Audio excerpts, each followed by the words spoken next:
تمباکو اور سگریٹ کا کاروبار۔ عابد صاحب بنگلور سے پوچھتے ہیں کیا تمباکو اور سگریٹ کا کاروبار جائز ہے اور اس کی آمدن کا کیا حکم ہے؟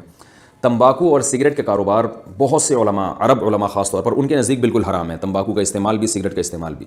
جو بر صغیر کے علماء ہیں، ہند و پاک اور بنگلہ دیش کے علماء، وہ تمباکو اور سگریٹ کو مکروہ کہتے ہیں، حرام نہیں کہتے۔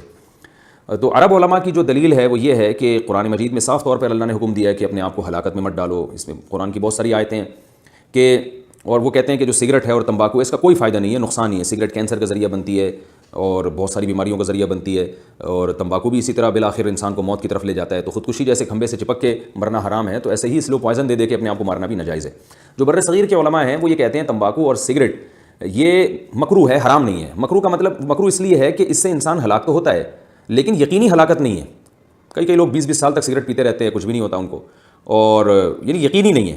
وہ کہتے ہیں وہ خودکشی جس میں موت یقینی یا غالب درجے میں ہو، وہ اس خودکشی کو ہم حرام کہیں گے۔ باقی جو آپ ایسی چیزیں استعمال کر رہے ہیں جو صحت کے لیے نقصان دہ لیکن فوری ضرر اس کا نہ ہوتا ہو، بلکہ اس کی تلافی بھی ہو سکتی ہے، جیسے تمباکو یا سگریٹ سے جو نقصان ہوتا ہے بعض دفعہ اس کی کسی دوا کے ذریعے یا ایسی صحت مند خوراکیں کے ذریعے کہتے ہیں کہ اس کی تلافی بھی ہو سکتی ہے، تو ناپسندیدہ تو ہے اس لیے کہ بہرحال نقصان دہ ہے، اس پہ تو تمام ڈاکٹروں کا اجماع ہے، لیکن فوری نقصان نہیں ہوتا۔ یعنی آپ اس کو اس خودکشی پہ قیاس نہیں کر سکتے کہ ایک آدمی کھمبے سے چپک کے فوراً مر جائے اور ایک سگریٹ پی کے مرے، تو دونوں خودکشیوں میں زمین آسمان کا فرق ہے، اس میں یقین نہیں ہوتا۔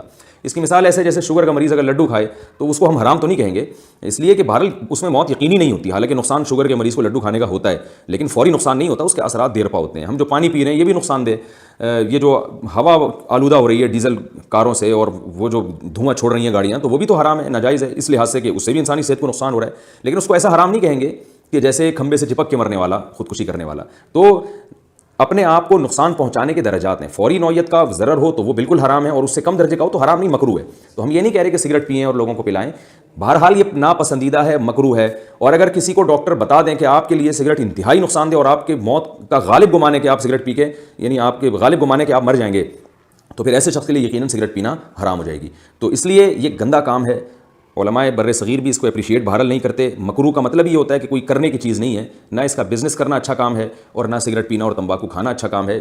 بعض چیزیں حرام نہیں ہوتی اس درجے میں لیکن پسندیدہ بھی نہیں ہوتی، اور پھر سگریٹ کا جو نقصان ہے وہ تمباکو سے بھی زیادہ ہے، تو اس لیے سگریٹ میں جو کراہت ہے وہ تمباکو سے زیادہ ہے۔ تو جیسے جیسے کراہت بڑھے گی اسی حساب سے اس کی ارننگ میں کراہت پیدا ہوتی چلی جائے گی۔ تو خالص حرام تو ہم نہیں کہتے، لیکن بہرحال ایسے پاکیزہ اور طیب مال بھی نہیں ہے، جیسے قرآن نے کہا کلوا من الطیبات، پاکیزہ چیزیں کھاؤ، تو یہ سگریٹ اور تمباکو پاکیزہ چیزوں میں بہرحال داخل نہیں ہے، تو اس سے اجتناب کرنا چاہیے، لیکن ہم بہرحال اس کو بالکل ایسے حرام ہونے کا فتویٰ نہیں دیتے، ناپسندیدہ ہونے کا، مکروہ ہونے کا فتویٰ دیتے ہیں۔